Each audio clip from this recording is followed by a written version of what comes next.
transducer is an important piece of equipment. It sends a signal from the rounded bottom to the lake bed, which bounces back up and is read again by the transducer. It then gets interpreted as bathymetry on your fish finder. This is the transducer from the portable kit, assembled. Transducers come in all different shapes, sizes, and brands, but all function the same way.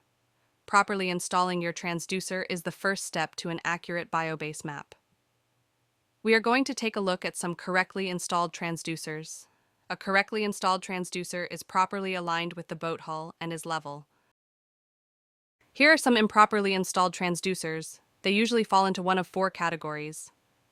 Installed too high on the hull, too low on the hull, slanted or in an area of interference with the boat. With the variation of boats, hulls, and hardware, your mount may look different. Check out our blog on how to install your transducer for more information.